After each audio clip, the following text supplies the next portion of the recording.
And welcome to Camping in Nature, Chapter 1, part of John's Eclectic Photo Time Adventure, Episode 23. The sun had barely risen over the horizon when John pulled out of his driveway, the scent of fresh coffee filling his SUV. His Canon R5 Mark II was packed snugly in the rear seat beside an assortment of lenses, wide-angle, macro, telephoto, and of course, the essential intervalometer. This trip was going to be different. No clients, no wedding shots, no early morning bird blinds, just him, the stars, and the wilderness. The destination? Colorado Bend State Park, a rugged Texas gem known for waterfalls, caves, and wild river canyons. But John had his eyes on the night sky. The forecast promised clear conditions, ideal for capturing the Milky Way and a long exposure star trail image. As the miles rolled on, John stopped halfway for gas at a small roadside station. He stepped out, stretched, and snapped a quick selfie beside the old rustic gas pump. He texted to his lovely bride Maya, who was currently away on a business trip in Chicago. Off the grid for a bit, my love. Wish you were here. Hearts and kisses. Back on the road, the terrain began to change. The scrubby flatlands gave way to limestone cliffs, mesquite, and cedar. By the time he reached the park entrance, the golden afternoon light cast long shadows across the ancient terrain. He parked and stepped out, camera in hand. And we're out here today at Colorado Bend State Park. This is near Bend, Texas.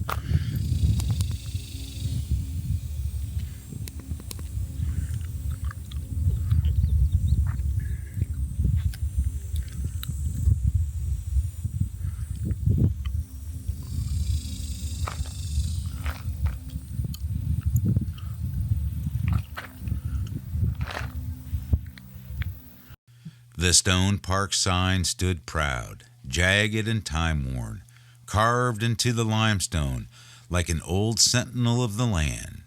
John began a video, panning slowly from the entrance to the hills beyond. 3 days, one man, one mission, to chase the stars, he narrated, chuckling softly. Navigating the winding park roads, John eventually arrived at his assigned wilderness camping site, number 38. It was tucked beneath a canopy of mature oaks, with a bent tree to the right that curved in such a way it resembled a wooden bench.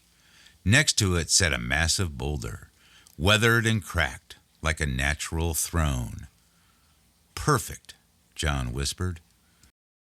He began setting up his tent, methodically staking each corner. With a sudden rustle, caught his attention. 3 white-tailed deer, their ears perked and eyes wide, wandered silently through the brush between the tent and the distant cliff face. Instinct kicked in. Without a sound, John reached for his Canon, fitted with a quiet shutter setting and his favorite telephoto lens. He snapped a series of shots, each frame freezing their cautious grays in the fading light. After the deer passed, John took a short walk around the campsite, discovering another twisted tree, its trunk curved like a hammock cradle. Nature, he mused, always had a way of providing strange comforts. Dinner that night was simple but satisfying. Hot dogs roasted over the fire, a bag of chips, and a cold soda, followed by the rich aroma of brewing camp coffee. As he sat and ate, he spotted movement in the sky overhead, a flock of birds gliding in a loose spiral pattern. Grabbing his 100 to 500 millimeter lens, he began snapping away. Upon review, he realized he had captured a kettle of vultures, silhouetted dramatically in the amber light, circling in search of their twilight meal. With dinner done and everything locked away to deter curious raccoons or ringtails, John strapped on his headlamp and packed up his gear for the 1 mile hike to the overlook. The narrow trail twisted through thickets and past limestone outcrops. Eventually, it opened to a shallow valley fringed by cactus and cedar, the view unobstructed and breathtaking. He set up 3 tripods, one aimed towards a cluster of barrel cactus, the second framing the eastern horizon, and the third ready for panoramas. The blue hour settled in like a gentle tide, painting the sky in a gradient of indigo and lavender. All right, so we have a tentative plan. We're going to turn this around.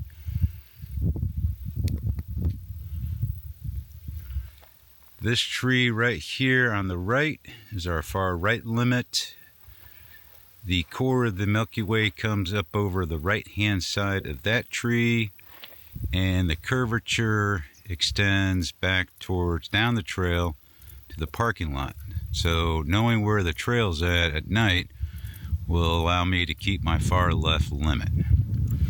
And then going back over here to these cacti, right here, we're going to set up one of the cameras here. I need to pull out the compass and use these cacti as the foreground for the star trail, which should come up somewhere left or right of this area. We'll figure that out in a minute. So anyway, so that is the plan for this evening, is to set the camera up, get a couple daytime panoramas, a couple daytime test shots, and also come over here and get a couple of the test shots with the cacti. All right. He took another selfie, this time silhouetted against the sky with the warm light of his coffee cup in hand. This, he said in a quiet video, is why we chase stars. No face detected, huh? So we're going to be using 2 cameras. We're going to be using the Canon R5 Mark II at 45 megapixels. And then we're also going to be using the Canon Mark 6 or R6 Mark II. It has 24 megapixels. This way I can do a comparison. I'm always told that Astro is better with a lower megapixel than a higher megapixel. So here's roughly where we have the scene set up right now.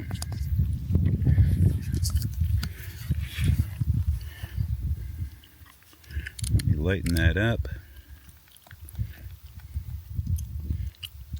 See if we can see in there. Alright. So we're going to have about 20% of the foreground and a good percentage of the sky. And this is at the far right angle. And what I'm going to do is shoot a panorama right now. And then we're using the 15 to 35 Canon.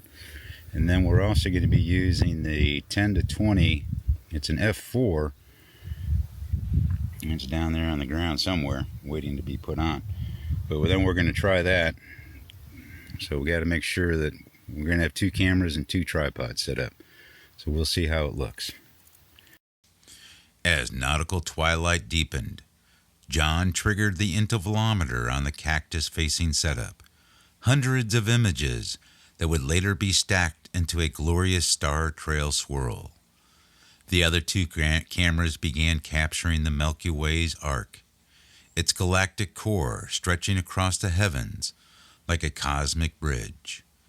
Occasionally, John lit the foreground with a soft LED panel, gently painting the cactus and the rocks to add drama and dimension.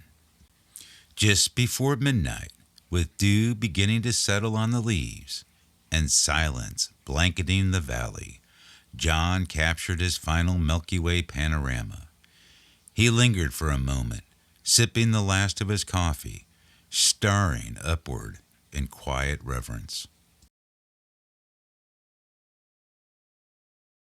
Back at camp, exhaustion took hold. But as John lay on his sleeping pad, the sounds of the night filled the air. Crickets, chirpeds, distant owls called, and unseen rustlings whispered through the underbrush. He reached for his phone, not to shoot, but to record. In the pitch black, he captured an audio symphony of the wild. A coyote howling faintly, the crackle of the fire's dying embers, wind through leaves. Laying back, John smiled. This, he thought, is the real soundtrack of the wilderness. Sleep soon followed, deep and uninterrupted, with dreams filled with celestial light and bent old trees that held silent stories of their own. To be continued in Chapter 2.